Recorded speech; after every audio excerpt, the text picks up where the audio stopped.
Today we're here to talk with two amazing employees of Mecha, Kayla and Kim-Anh, who recently went on a mission trip to Vietnam via the Sunflower Mission and Eat Justice. So really excited to talk to them a little bit about their experience and their time with the Sunflower Mission in Vietnam. So welcome, guys. Thanks for Ladies. having us. I'd love to start off by just you guys introducing yourselves and kind of how you got started with Mecha, and then your kind of how you learned about Eat Justice. Do you want to start? Sure. I'm Kim-Anh, and I've been working with Mecha since 2016 for our New Haven location opening. That's gonna be almost 10 years. Yes. I actually had my start prior at Pho Vietnam, Oh, okay. a job that I found on Craigslist when it was safe. And yeah, I oversee our beverage program in all our locations. Lovely. And there's a lot of them. And we're growing. Yes. Excitingly so. Kayla? I'm Kayla. I'm the marketing manager for Mecha. I started working with Mecha. I was working with Mecha separately before I became internal. Maybe 2021 is when I met Tony, just basically helping with social. And then when I was looking for a full-time job, it was kind of the perfect timing because that's when Mecha was looking for someone internally too. So I joined the team in September 2023. And my role started as just social media, and now I'm full marketing. And yeah. Awesome. Can you tell us a little bit about Eat Justice and how you learned about it and integrate it into your work now? Yeah, Eat Justice is Mecha's basically movement of just leveraging capitalism for good. So we build 50 cents into every single bowl of ramen that goes directly to a nonprofit. And we used to have that go on monthly campaigns. So every single month was a different nonprofit that every single location would donate to. But now that has switched to where every single market has their own recipient for a good chunk of the year. And we still leave like 1 month for our internal scholarship and one more for another campaign that we also run. But this idea was kind of just to connect with more of our communities. So in DC, Denver, Columbus, they all have local nonprofits, but we decided to keep our New England locations, specifically to Sunflower Mission, just because we did a monthly campaign with them about a year or two, maybe 3 years ago now. And I think Tony and Rich really just fell in love with the organization and just wanted to do more for them and just kind of build our relationship with them, especially after they attended the work camp themselves.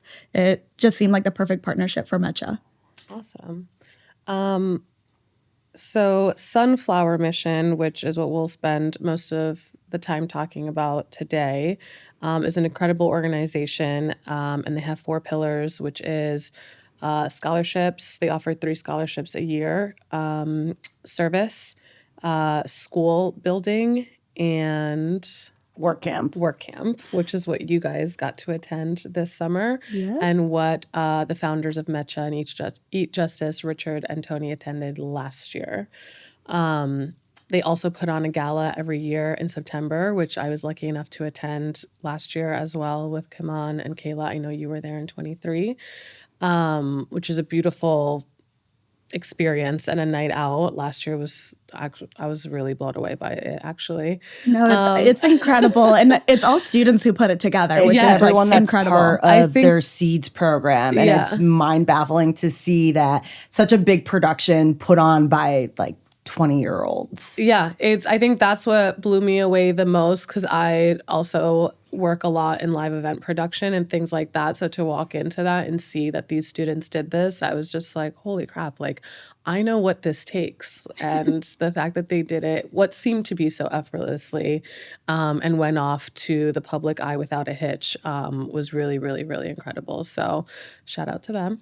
But I'd love to know kind of how you guys found out about the work camp and what kind of shaped your decision, if it was an application process through Mecha, or do they come to you and tell you, like, we want you to be part of this, do you want to go? And how that all works internally. Well, there was no application process, but I think moving forward, there's going to be. We were selected based on the fact that we both had passports. And I guess it was based off of like the rooming situation. So it was either going to be 2 males or 2 females that got to go. And from what I heard, the 2 guys that were chosen or like that we were competing with to go with, they didn't have their passports. So we won by default, I guess. Get your passports, kids. Don't miss out on these opportunities. I remember Tony and Rich pulled me into the room to ask me, they were like, would you even be interested in going? And I was like, why the hell would I not be? Are you kidding? That's such an incredible opportunity. And they're like, I don't know, like a 23-year-old that might not be something that you'd want to do. And I was like, no, it's an honor just to even be like thought of and considered to go and do something like that. Like I was truly honored.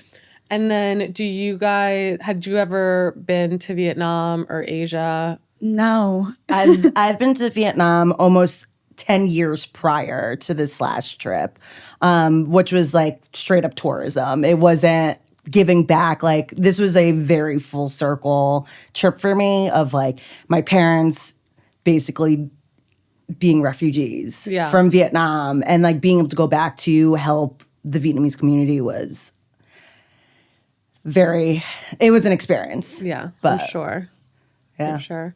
I think that that's also one of the coolest things that I've liked or discovered about Sunflower Mission also is how like trickle down effect it gets, and being able to go to Houston, which has is the biggest Vietnamese second biggest after Westminster. Oh wow. Yeah. Vietnamese population outside of Vietnam, which the food is so good. And just to let you know, I was blown away when I went to Houston. I was very confused by like driving down like a Route 1, think of like all your big box stores and all these restaurants, but they were all Vietnamese owned, like jewelry stores, like hairdressers, like giant like grocery stores. I was like, where are we right now? I forgot what the area is called. I don't know if it's literally Little Vietnam. Like Little Saigon. Little Saigon or something. I can't remember exactly what it is, but it's literally just like miles of strip malls of just Vietnamese food and businesses, like you just said, and all of it is delicious. Like you really can't go wrong where you pick. So that was really nice to see. But yeah, seeing the trickle down effect and learning those types of facts about, Houston and the Vietnam community and just everything that the Sunflower Mission stand for, and having, people like yourself being able to have parents who were refugees, and, it all just comes full circle, which I know is a big, it's like a big thing that Eat Justice also tries to do. Tony also being from Vietnam and Richie being from Dominican Republic. I think that's why our families and cultures get along so well, because we all, experience kind of similar situations, whether refugee or having to immigrate. And being able to, as adults, go back and do the full circle thing. So that's really cool.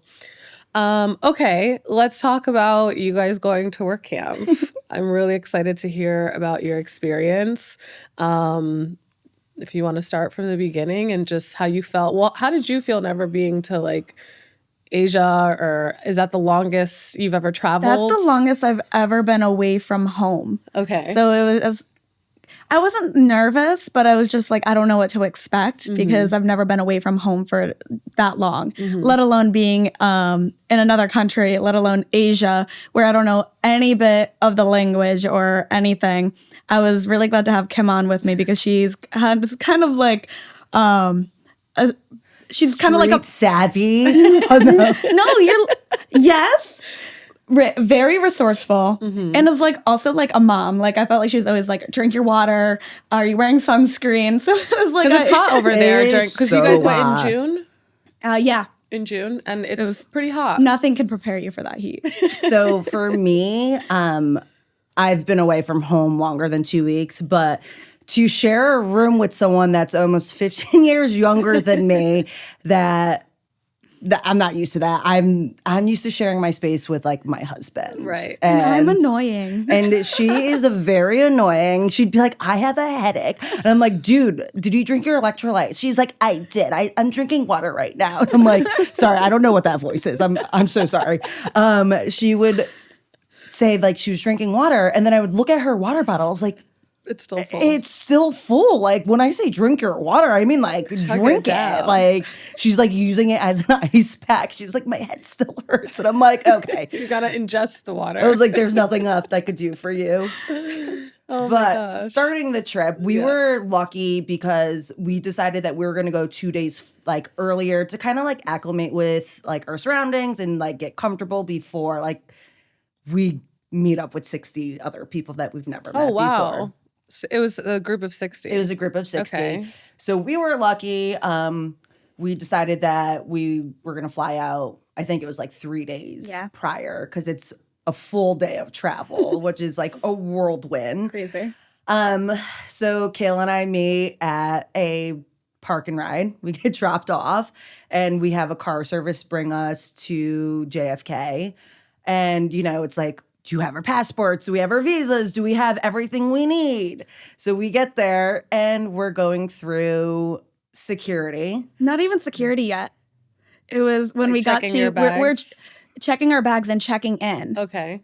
And So Vietnam requires you to have a visa, and one of the things that they constantly stress is making sure that you have a visa and double checking that all your Double info check. is correct. exactly. Who had their info incorrect?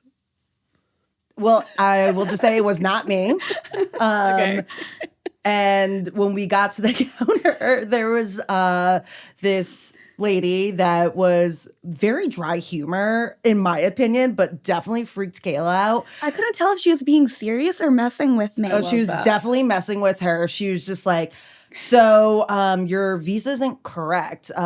So are you comfortable with paying $400 for a new visa? She was like, are you just going to go without her? And I was like, she's going to pay for her visa. We are like, whatever. And I'm looking at her like dead face, like so confused on what's happening. Like Was it actually incorrect, or was she It was just my messing with you? passport expiration date was a day off. Oh shit! Oh, sorry. She was like, "You have to wait over here." There was, She was like, a bunch telling of Kim-Anh phone to leave calls. without me, and I'm like, "Huh?" And Kim-An's like, "She's going to pay the $500, whatever it is. She's going to pay it."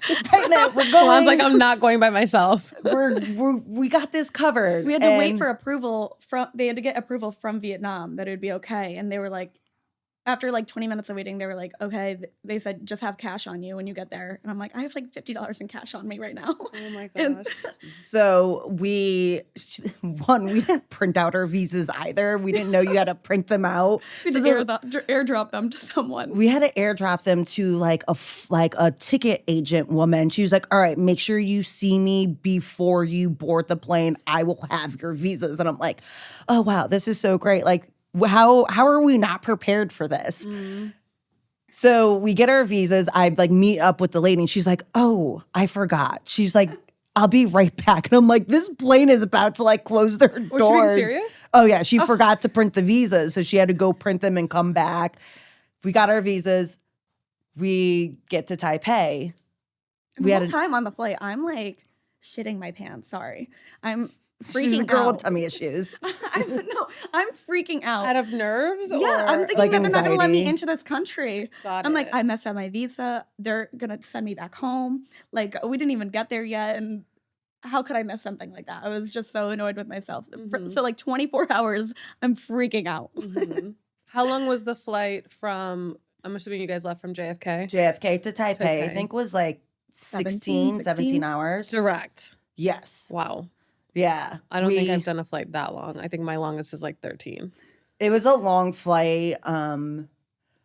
On the way there, it was like a full plane. So there wasn't even like Couldn't maneuver. you couldn't maneuver.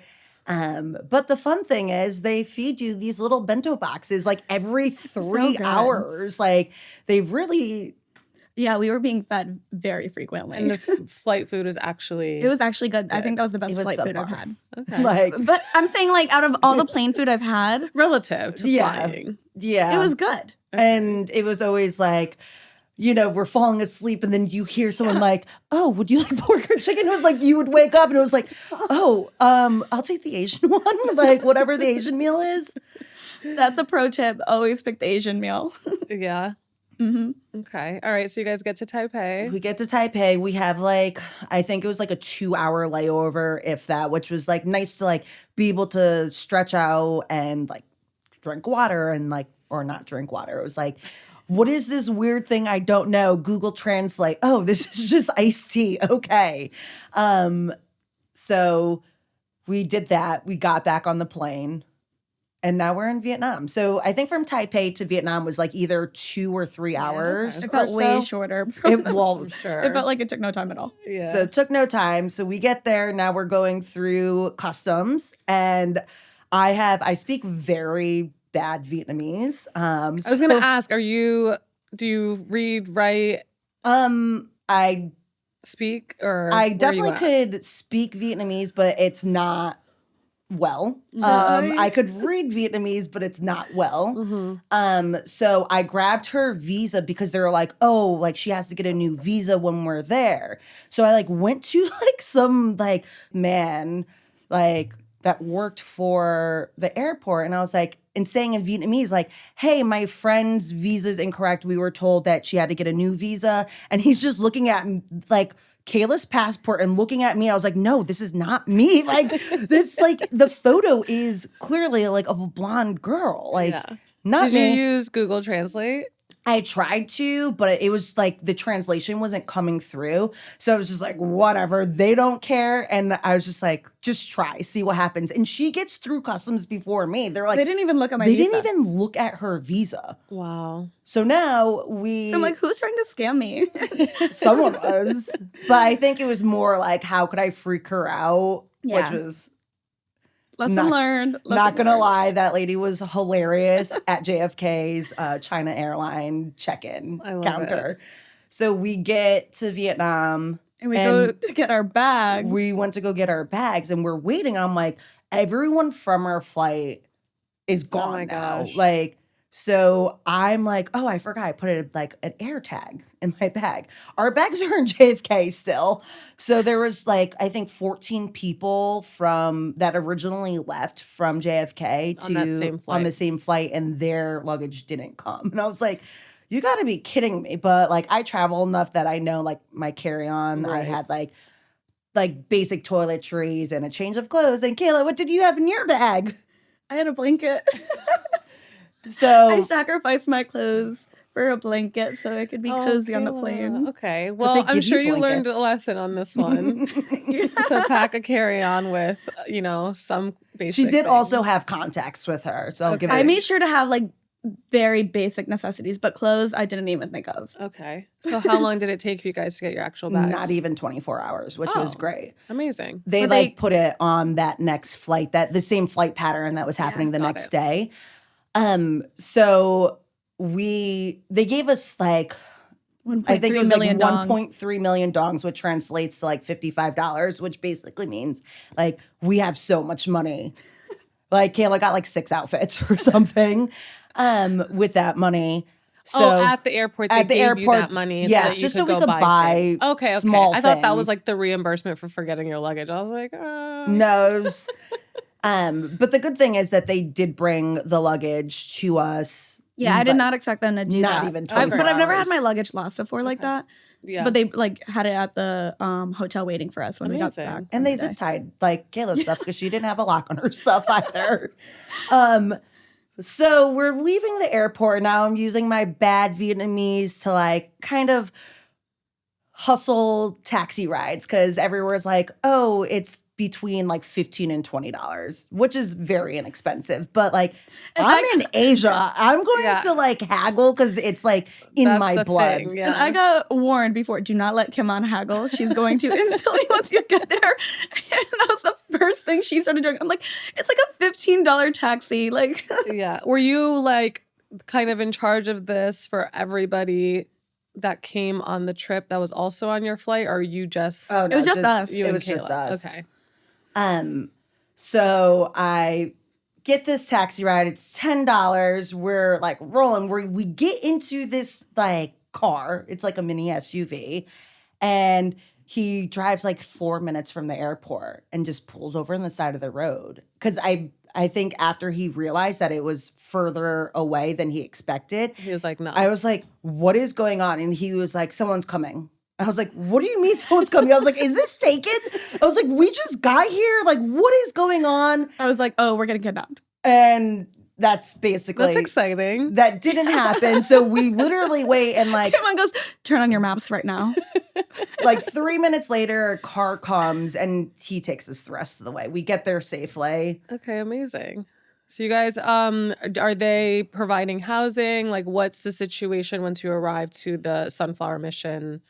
So Camp since situation. we decided to go like 2 days earlier, Okay. we actually I like booked those 2 nights at the same hotel we were staying at with the Sunflower Mission, just so we could kind of get a lay for the land and hang And out. what city or area is Sunflower Mission Camp? So we flew into Hanoi, which is northern Vietnam, and then we traveled to I'm going to say this wrong, Quang? but Duan Quang, which is a Duan Quang. province, which is so if Hanoi is here on the map, Tun Quang is here. So like kind of like northwest-ish Okay. from where we were. So everyone had to get there like on a Monday or a Tuesday, and we got there on Monday, a yeah. Saturday, I Yeah. think it was. So we had time to kind of explore. And then like once everybody got to Hanoi, we drove from Hanoi to Tuan Quang. Yeah. And you guys stayed there for the work camp. Yeah, for Days. the work camp section of the whole entire work camp, it was like the first week or so we were staying there. Okay. Awesome. Yeah, I think it was like a 5-hour like bus drive from where we originally stayed to Where the school site was. where the school site was. I love that. I do want to come back to your 2 days of self-exploration in the area, but let's jump to, the work camp starting and kind of what that process and experience was like for you guys. It was interesting. I mean, I was kind of nervous because like you get put in a group of like 60 people and you're like just hoping that you'll like vibe with other people. So I was like, I don't know who's coming on this work camp. I don't really know like how old they are. I know Tony and Rich told us they would be around my age, between like 18 to 23, but I wasn't sure who would actually be on there, if there were people who are very active with Sunflower Mission or other kinds of people. So the first like bus ride, I think we were kind of just like trying to get the lay of the land of like, okay, who's here? We were kind of like with all the parents, like our first bus. So I was like, I didn't even really see who was on the other 2 buses. So it was like kind of, we started by introducing ourselves to the parents and like we had the Mona Foundation with us too. Who was yeah. like another foundation that Sunflower Mission works with. Okay. So we were like, oh, some like people who are like, we're not with Sunflower Mission, but we Adjacent. adjacent. So it was nice to kind of just talk with those people and kind of introduce ourselves from the start.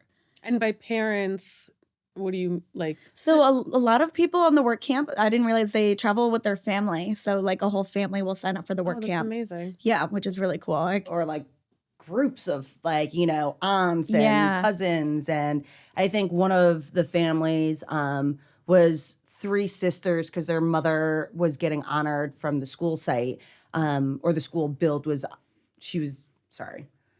the school was being honored in her name because she was like an advocate for education. So it was like 4 sisters because the sister-in-law too, and like their kids. Oh, beautiful. So it was really big family. amazing. Yeah. And these families are Vietnamese themselves. yeah. That's awesome. Yeah. So like for me, the Sunflower Mission like experience to like see, like this is one of the biggest things I've said is my Vietnamese community I grew up with is my family. And like that's really all I knew. But to see like the Houston Vietnamese community being separate families, like coming together for something so much bigger than themselves and like without anything in return was like mind blowing to me. So to see like, I want to say there was probably like 10 or 12 families. 10? Yeah. Do you think Maybe, that's yeah. a good estimate? Yeah. So like 10 families, like the parents and their children doing something so much bigger than themselves. Like you were saying that like the trickle down effect. Yeah. It's like they're coming to do something good for the greater good of humanity. Yeah. And then it's just going to like firework explode across everyone that it reaches. It's so beautiful to see. And, you know, I can only speak knowing my family's immigration history to the United States from Dominican Republic and stuff like that. But what I've learned in the commonality of, you know, at least Vietnamese and Dominican because of Rich and Tony is like when you are coming to a place where they're forced or voluntarily, you have to find that community. You know, some people do come here with families and siblings and their kids, and you can get your whole family here. Sometimes you have to come by yourself and wait and then send for everybody else. So once you get to that spot, whether it's Houston, for us, it was Danbury, Connecticut, you know, in New York, in the Heights, like finding that much community and everybody kind of just integrating into that, you know, region or space, you learn, you know, how much you need to rely on people, or, you know, you can ask for help and things like that, which you have in your home country too. It takes a village is a real thing. But yeah, that's really beautiful to hear and see that they have that experience of being able to now generations taking their kids over back to Vietnam to like continue the process of helping other people and stuff like that. One of a story that Dr. Tom was saying. So Dr. Tom had his family there. That was like really full circle for him is when he was a refugee, he was like aid workers came in and he was like 11 or 10 or so, trying to like help them become better people or like get them off their feet. And like he remembers that. So like he wanted to be able to like do that for his family. Well, not for his family, but for his family to experience that, to help someone. So like a child from the school, like the school site will remember like, oh, when I was 10 years old, like a group of people came and helped build this school for us. And like that firework effect or, you know, that trickle down. Yeah. So it's like always like wanting to be better and do better. Love that. So let's go back to work camp. So day one, you're kind of meeting everybody, the parents or whatever it may be. What happens next? Next morning, we wake up. It's like a very tight schedule. It's like 6 a.m. wake up, 7 on the bus. So between 6 a.m. and 7, you have to eat breakfast. Or was it 7:30? I don't really recall. Somewhere around there. And then they kept saying it was an hour like bus ride to the school site, but it was really like 2 hours. And when I say, I'm like, how did these like buses carrying all these people make it through some of these like, it was just mud. It wasn't First even. day, I didn't think that we were making it to the school site. I was like, I don't know if they're going to have us get out and walk, but like we would be covered in mud. Like I was like, there's no chance this So bus it's is gonna very do like this. rural, mountainous, like village type of towns. Okay. Like one-way streets. Okay. Like And going they're honking the entire way. winding through a mountain type vibe. Okay, I can picture it. Great. And we get to the school site, and it was just like, okay, everyone like break off in your groups, teams. And the school is like 90%, 90% done by then. They have all the construction mostly done. It's just clean up, painting, light painting. construction. Yeah. So when I was like telling everyone, they're like, what are you doing? I'm like, I'm going to build a school in Vietnam. And they're like, oh, that's amazing. And then when you get there, I'm like, oh, the school's already built. And I was like, well, that kind of makes sense because like we're not like contractors or like construction workers. So we basically like there were 6 teams or 7 teams, and each team had, or no, there was 8 teams because there was playground. So each team had a room that they were cleaning and painting and preparing for the workshops. So 6 teams for classrooms, and then there was a team for outside painting, and then the playground building, which it was so Shout out to hot. playground It's like team. crazy, yeah. Shout out to playground What was team. the daily temperature? Like 105, I feel like. But it felt so much hotter because it's so humid. I was gonna say the humidity. It's so humid. I'm not somebody who sweats a lot. Yeah, she kept saying, she's like, I don't sweat. And I'm like, sure, okay. At that point, it's not sweat. It's just like, And I I don't remember, even know what you would call like at it. one point during the day, I like touched my back and I was like,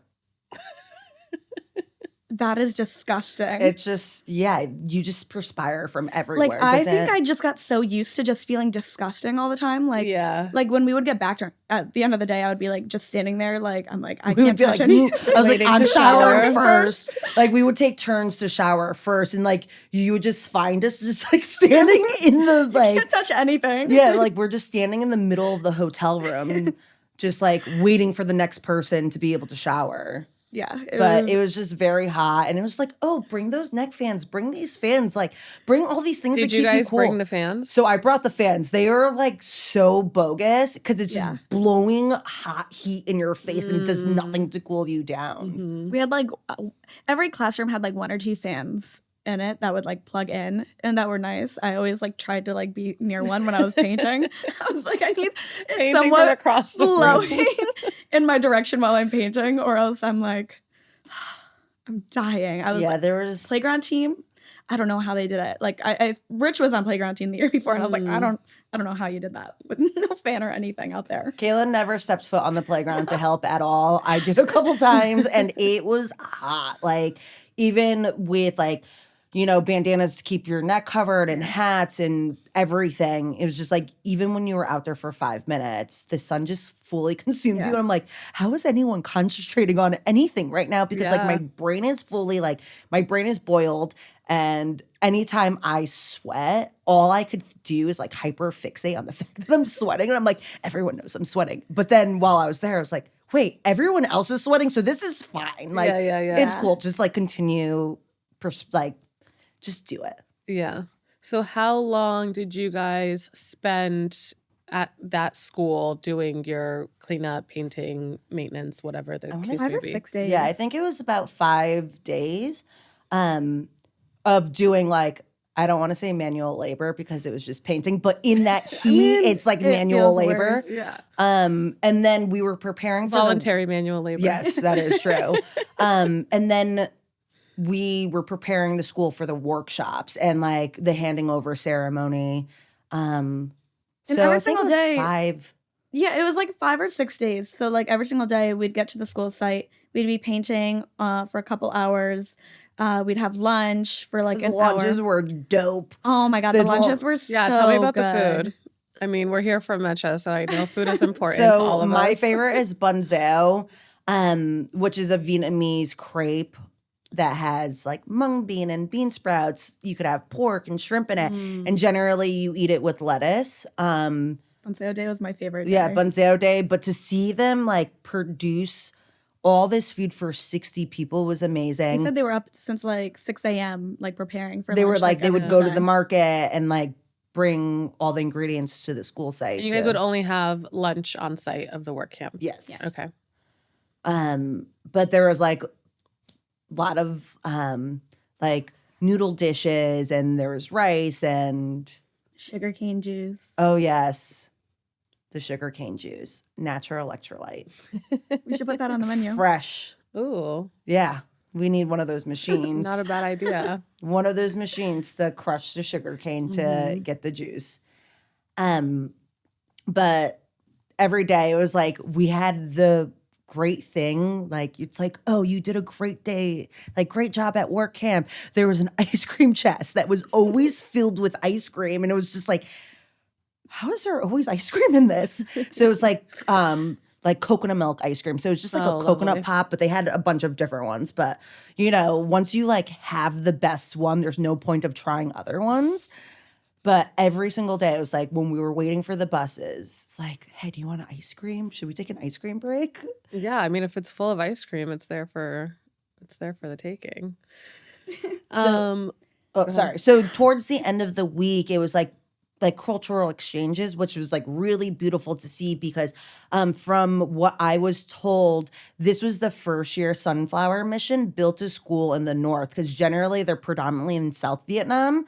So what I was told was a lot of the kids and stuff, they speak Vietnamese, but it's a different dialect because it's crossed with like Hmong, Okay. or they're more mountain-esque people. Mm-hmm. So that was cool because I would try to like talk Vietnamese and they would just stare at me. And I was like, oh my gosh, I'm trying here. Yeah. No, and we would honestly, we started connecting with the kids. Like I had a lot of Nonverbal. Yeah, I had a lot of kids in my room. I don't know. They didn't want to be alone. We were supposed to get like one in each classroom, and they all came into were just my a room pack. specifically as a pack. And they got to work immediately, first of all. Like we were just sitting around and then suddenly the kids would get up and just start scraping the floor and painting. And I was like, And these are Wow. kids that will be attending the school Yeah. when it's They're finished. 10-year-olds or 10, Yeah. 9 or 10-year-olds. Okay, that's Or so. awesome. So the Yeah. kids that will be able to it was use only the a school few of them. get to go to the or be And they part of the were like camp. promised to get a bicycle if they were helping us. And then we got to watch them get little bikes, which was really So cute. about 20 kids got bikes because they either live really far from the school, so it would help. But to be honest, I don't know what a push bicycles do in that mud. Like you're not going anywhere.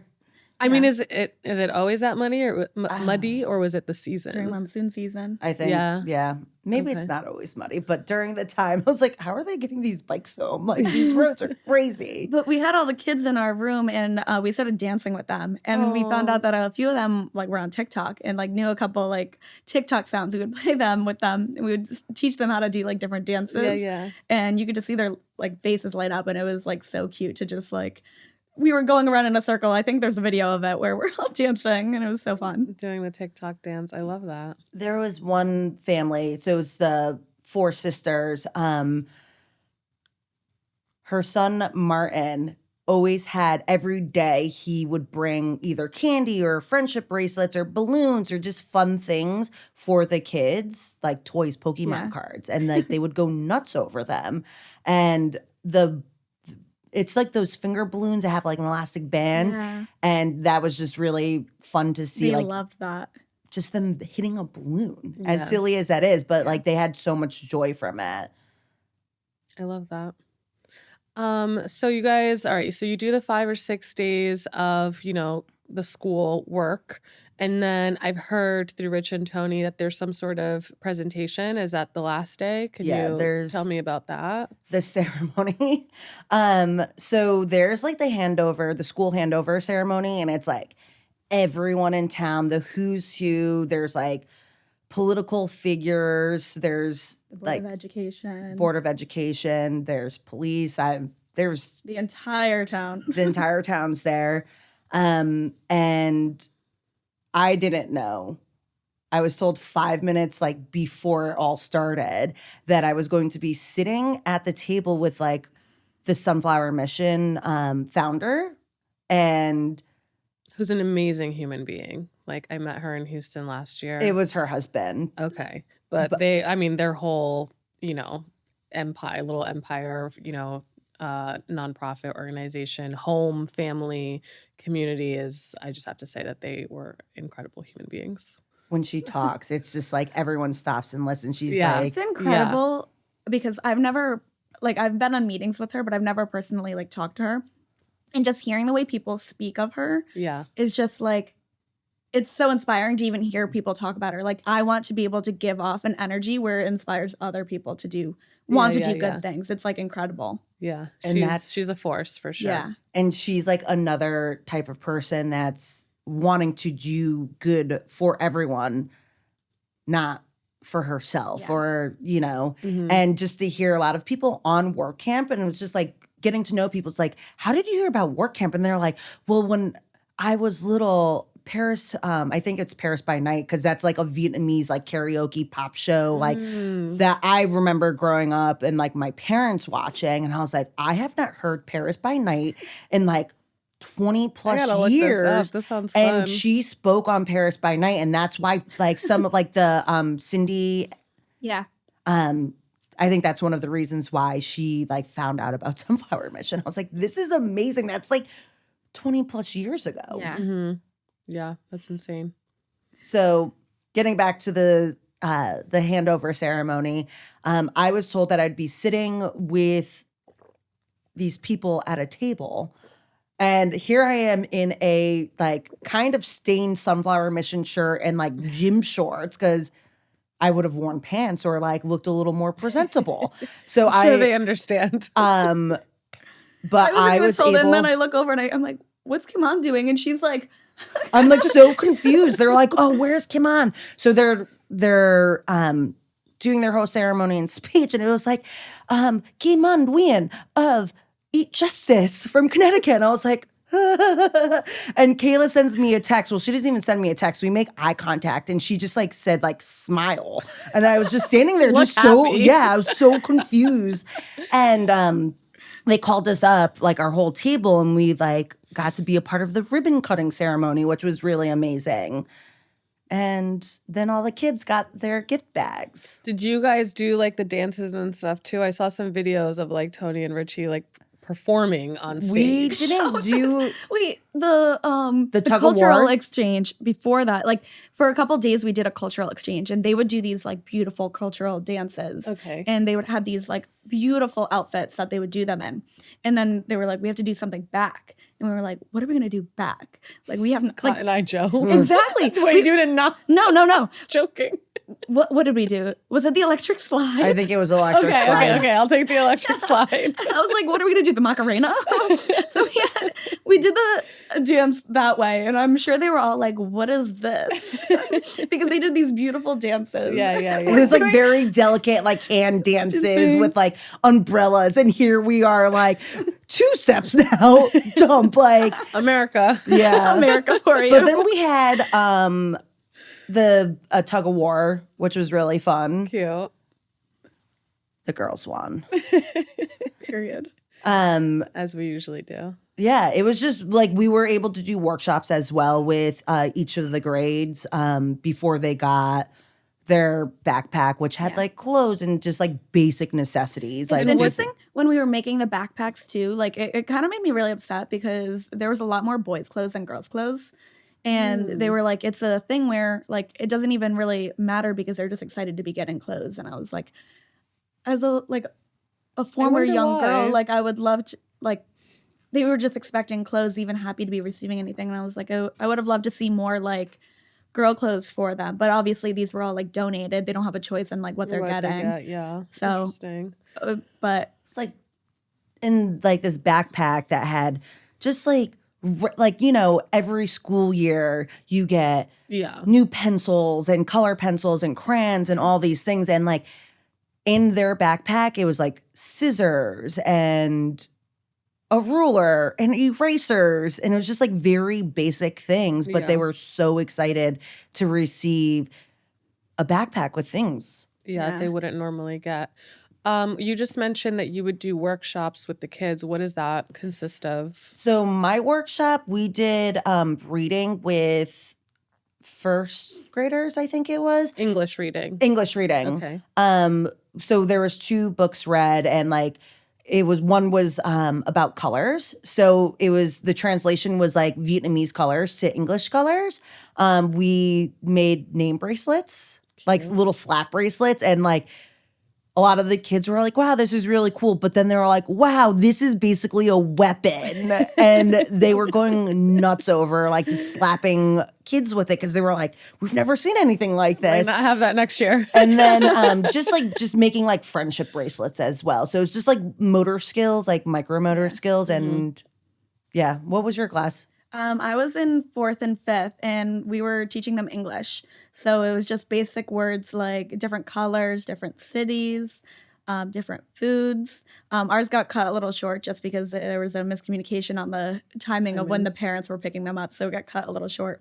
But I got to talk with them, and they got to build little what would you call that? Like a Pinterest board, but not a Pinterest board. What would you call that? Vision board. A vision board. They got to build vision boards of like Love what they that. see for their future and like what they want to do when they're older, where they want to live. And it's kind of just showing them that you can be whatever you want to be. More than just this. More than just here, and being able to offer opportunities to people. Yeah. And I think hearing that for them, it actually is a reality because of the way the Sunflower Mission is set up. Going back to like the gala that we attended last year in Houston, and the keynote speaker was one of the students from Vietnam who was a winner of one of the scholarships that they offer, because they offer 3 every year, and he did the keynote speech, and it's just like I think I cried. I guess I cry easily lately, but I don't know. I might have been a sensitive time, but yeah, just going back to that where it's like they can see that there are students or anybody really that you can be part of this rural area, have them come and build this school for you and can continue your education and make it over to the States and keep it going and then return back and like keep doing the same thing and the cycle continues. So that's really great to hear. There was I think there was 5 or 6 scholarship recipients too from Saigon, like Ho Chi Minh area that were also on the work camp with us. Oh, amazing. Yeah. So they were in like the library crew. So they were all, I don't know if they got scholarships this past year or they're going to be recipients for this upcoming year. Because then the Meet the Students, I think those were the upcoming students. And like just to hear the stories from these scholarship recipients, and I'm like, where was I when I was 18, like selfish and like an idiot? And like these kids are like 18 taking care of their family. Yeah. And like, trying to do better. One girl had brain cancer. Yeah. And I was like, everyone has such an amazing story. Right. And they're all going to be lawyers and doctors and like. Yeah, I think the keynote speaker last year was medical school. And it's also not just like, here's money for school. Like they also give them an apartment and like, funds, for their weekly groceries or whatever it is. So it's not like we're just going to ship you to America and like go to school and now incur, all these loans or whatever to get you through the rest of the time. Like they really set you up to make sure there's nothing that these students have to worry about so that when they get out, it's not a struggle for them. Which is pretty great as well.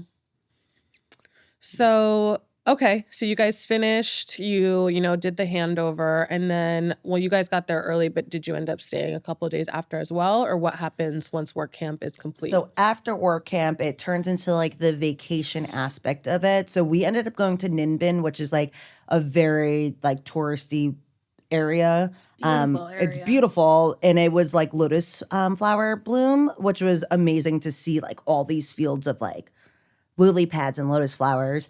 So we went to the Mao Caves, which is like the dragon on top of the mountain. We went to a bunch of temples. At one point I was like, are we just all going to only temples? Like every day was like 5 temples. But they're all so beautiful. So beautiful. And they all have different meanings we're just built for different.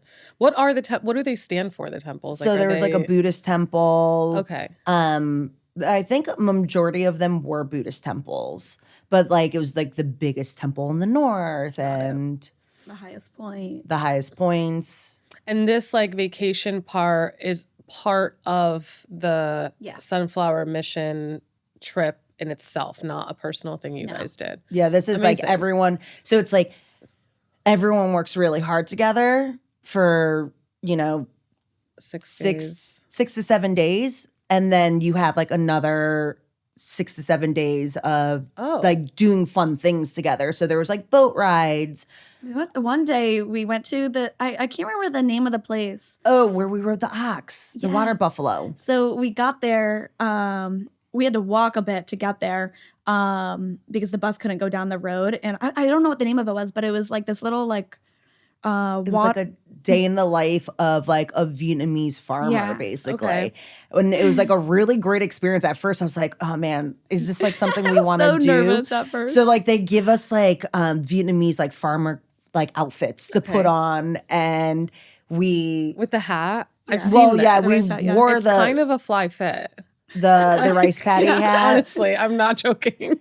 Yeah, we looked like Vietnamese farmers. And it was like you could go like fishing, you could plant rice. We went to a cave. We went into a cave. We rode a water buffalo.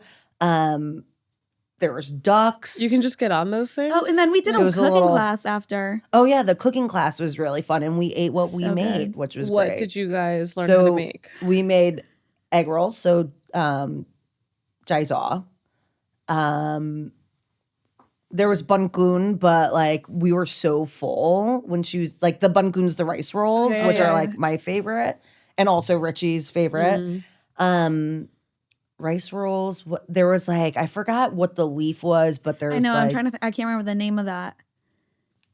there was that. There was fried fish. Apparently, it was like, oh, the fish you catch or the fish the group catches is like going to be Really? your dinner. I did not realize They were that. just joking because Oh. no one caught any fish because it wasn't like a fishing pole. It was like a basket in your arm, like wrangling a catfish type thing. Yeah.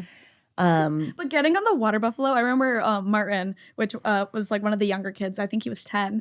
He got on it, and then the water buffalo started like moving, and he was like, "Get me off! Get me off! Get me off!" Started Changed his freaking mind out. real Yeah, quick. when Please get me off of when this. I got on the water buffalo, it was going straight for the tree, and there's just a photo of like my body and like this branch hitting me in the face. We got on it together too. Yeah, we got on it together, and it started moving, and there's like the funniest photo of both of us, like. That's great. That had to be my favorite day. Like it was just such a like beautiful day, one, and then like watching the sunset at night while we're all like learning to cook.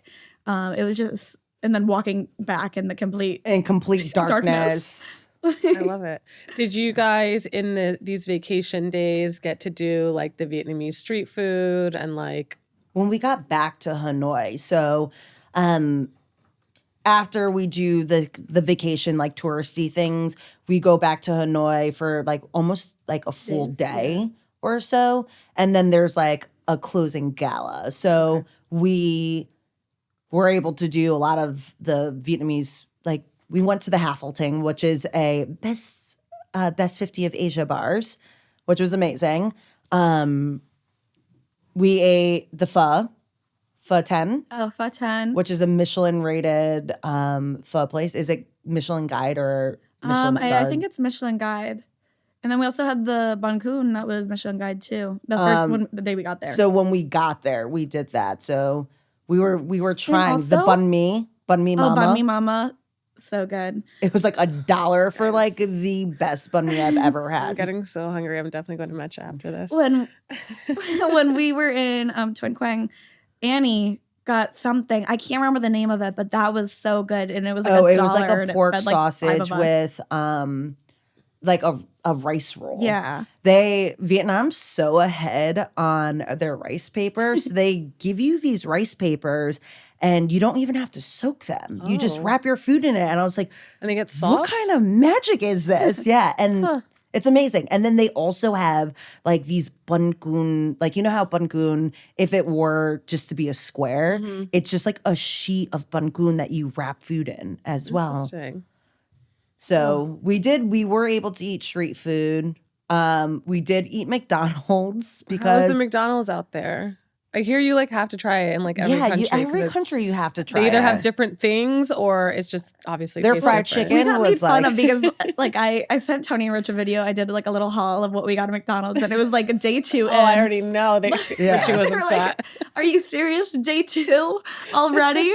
It was But like the thing is, like, we were just so messed up on time, and Kim-Anh was sleeping all the time, messing up my sleep schedule. So I like, was not sleeping. There was if she was The sleeping, I truth was like, comes "Oh, out. I might as well go to bed now too." And we missed our reservation. We had a reservation that night, and we woke up at like 3 a.m. and we're like, "Oh, I'm hungry." We're like- McDonald's it is. and they have like their version of Uber, and Uber Eats is Yeah. Grab. Okay. So we did a grab of McDonald's and matcha, Matcha Oreo McFlurry. Ooh. Oh my god, I'm still dreaming of it. Nice. So Oh. good. there was the first day we got there. I woke up there was like every day I would wake up at 4 a.m. and I would wake Kayla up and she was just like, what the hell? But I woke up and I was like, oh my gosh, this is such a beautiful sunrise. I said, Kayla, wake up. And she was like, what? And I'm like, look at the sunrise. And we ended up going up to the 20th floor. I was like and thinking about it this morning, and I was like, I was frightened because I'm not somebody who likes to break the rules. Oh, So like I kind of like took the experience to just say yes to everything. I'm like someone who doesn't really get out of their comfort zone. So I was like, I'm just gonna do it. And the whole time Kim-Anh was like, let's just go up these stairs and out this door. And I'm like, we're gonna get in trouble. Like we're in a different country. I don't know where we are. I'm not so trying to it's get just like arrested. this beautiful green room that just like opened up to the roof, but it was like, you know, like in those like CSI, it's like you're on like the 20th floor and it's like not fully built. That's what it Okay. looked like. Got it. And then, I like, can understand that. You're out in this hesitation. beautiful there's all these like beautiful plants and this beautiful like sun. Yeah, there's a lot of construction sunrise. going on that like top floor, and I was like, Well, it sounds like you guys had a really beautiful and adventurous time. I'd love to know each of you what was the most impactful moment or thing that you take away from this experience. I think for me is just like being able to see how resourceful and resilient like the people of Vietnam are. You know, we have what I think are basic necessities. For them, it's not like such as clean running water or like toilet paper, things like that. One of the things I saw is like when we were doing the school gift bags, there was a lot of plastic, like plastic containers or like, and I would see the people, like just people taking them and reusing them, repurposing them for other things, which was really amazing.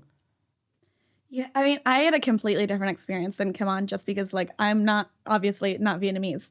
And so I was coming in and I was kind of worried at first. I was like, going to another country, of home country of 60 other individuals, for the most part. There was only a few other people who weren't of Vietnamese descent. And I was like, oh, am I going to get judged? I don't know if I know how to hold chopsticks correctly, yada, yada, yada. But like, She doesn't. No. hey, Neither I was do told my I. chopstick skills are very good, which they may have been lying to me. But it was just, I was not sure what to expect, but everybody from the beginning was just so like welcoming and like wanted to teach me more of their culture and just like was just excited that like I was excited, and that just made me feel so like right off the bat so comfortable and amazed that, and it really taught me a lot about myself the whole entire time, because I was like, I don't really have a culture that I'm really like tied to. So I was like, it kind of made me really jealous, like watching all these like traditional dances and the food and then seeing everybody like so connected. I was like, I don't really have something like that, but like letting the way everybody just let me be a part of that experience for them was just really amazing. And even watching Kim-Anh the whole time, like from the beginning, and like her Vietnamese was not great at the beginning, but through the end, like everybody was even saying like, you started sounding like a 8-year-old, but now you sound so good. Like an adult. I feel like I have that experience in Dominican Republic as well sometimes, where when I first get there, I'm like, oh, I know my Spanish. Like I can speak it fluently, but I know I've lost my accent a lot because at this point, my parents speak English very well now, and even my grandma can understand some words. So like we just don't use it within our own family that much. So when I go to DR, I'm just like, oh, I already know my accent's bad. Everyone's gonna make fun of me. And then by the time I leave, you're just so immersed in it that you like pick it up so much quickly, and it comes back to you. So you know, just got to jump in and immerse yourself in it. That's basically what happened. And I was just like, oh, I know these words. I was like, wait, I know this. It comes back to you. But now I was like trying to talk to my mom, and I was like, yeah, I think it's just easier for me to speak to you in English. You have to keep practicing. Yeah. But no, it was honestly like really beautiful, even just watching Kim-Anh being able to connect with her roots and like just kind of like live through her a little bit of like, we're doing this together. I mean, it was close. I mean, we're just coworkers, but after 2 weeks, absolutely, we hate each other, but it's a hate-love relationship. Her mom would be like, Kim-Anh, isn't she so annoying? And I was like, I'm not going to be rude. I'm going to walk into the bathroom right now and give you time on your phone call with your mother. She's like, I don't know how Kim-Ann's dealing with you. I know how you are. How do you guys feel like, having worked at Mecha now for the length that you guys have been there, which is both quite some time, especially in our industry, in the food industry, it's rare to find people that are around for almost 10 years, 3 now, 4-ish. So having worked for Mecha and now having this experience with Sunflower Mission, all the work that's been done through Mecha with Eat Justice, what kind of, how do you guys relate now to like community and giving back? And was that something that was part of your life previously? I mean, it's always something. I'm a very value-based person, like in everything that I do. So like I knew, even like coming to work with Mecha, like it was something that like meant a lot to me. So even just knowing, I mean, I have a degree in political science, and I really wanted to do something in social justice. And it was kind of like a fight between myself of like, oh, I could work in something for profit or something not profit. So Mecha was kind of just like a perfect mix of both of them, where I got the best of both worlds, which was so important to me. So that's always been a part of my life, and it always will be. I always wanted to do some sort of trip like this, and I want to in the future. Like even knowing, like now, I wasn't sure what to expect, but now definitely want to. I would do this 1,000 times again. But I just feel a little more like I feel like connected to Sunflower Mission, especially when it's such a big partner of Mecha and E-Justice now. Mm-hmm. Coming back from that, I totally get why that they would change the way E-Justice is approached and turning it into the longer campaigns rather than just like 1 month with Sunflower Mission, because it's incredible to see all the work that they're doing. You know what I mean? Yeah. And also just like the donation amount, like the money goes so far in Vietnam because I think like to build a school in Vietnam, it's like $60,000. In the US, probably, I don't know. Yeah, much and I more. believe to this date, hopefully I'm not misspeaking, but I'm not sure what it breaks down to into schools, but I know that Sunflower Mission has built about 194 classrooms. So they really are changing like kids' lives in Vietnam, which is again just incredible to see. One of the things I was unaware of, like here, kindergarten to 12th grade, your parents are like liable for you to go to school. Yeah. In Vietnam, if your parents could pay for you to go to school, you will go to school. And that's why there's like so much child labor, because families can't afford for their kids to go to school. Right. So for Sunflower Mission to build a school that's accessible, and from what I was told, it's like they pay the parents to allow their kids to go to school, which is amazing because it's just really changing the path of that child. Yeah, the whole dynamic. Yeah, because like they were saying, if you think about it, if it's faster for them to get to work versus school, they're gonna end up choosing work over school. So it's just kind of like breaking course. down those like what would you call that? Barriers. The barriers to get them the education that they deserve. Yeah, 100%. And for you, Kim-Anh, how does this relate for you coming out of this experience towards like community and giving back? And have you done anything like this before? So I went to school for social work, and I worked for nonprofits, small like youth service sparrows, but it was never anything like what Eat Justice is. I feel like being able to give back to the community that you're in contact with is completely different from like other nonprofits that say like, oh, we're raising this money and we're donating to this community, but you never really see where that money goes. So I think like being able to be a part of the work camp, like we were able to see that. Exactly where it goes. Like how it hits the kids and like the schools and everything, which is great. I love it. Any advice or would you encourage some of your colleagues, coworkers, fellow Mecha employees to? I'm going to tell them, don't go so I can go. So I can go again.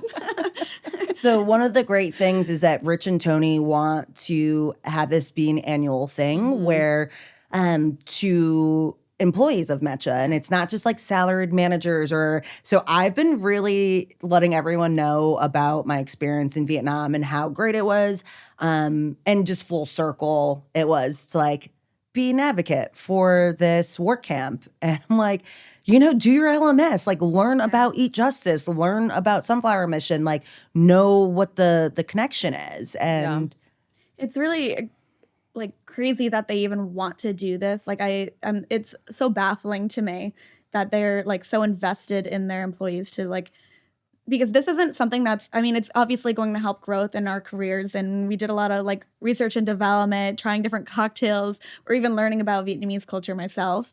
But it's like growth in emotionally and mentally, being able to learn more about yourself and get uncomfortable. I just think that's so inspiring that they just want to like give that opportunity to the their experience employees. to other people, which is Get uncomfortable. because they don't have to do that at all. Yeah, 100%. Like at all. And it's such an easy thing for them to do through their business. And I know for anybody listening or watching, Richie and Tony are the founders of Mecha.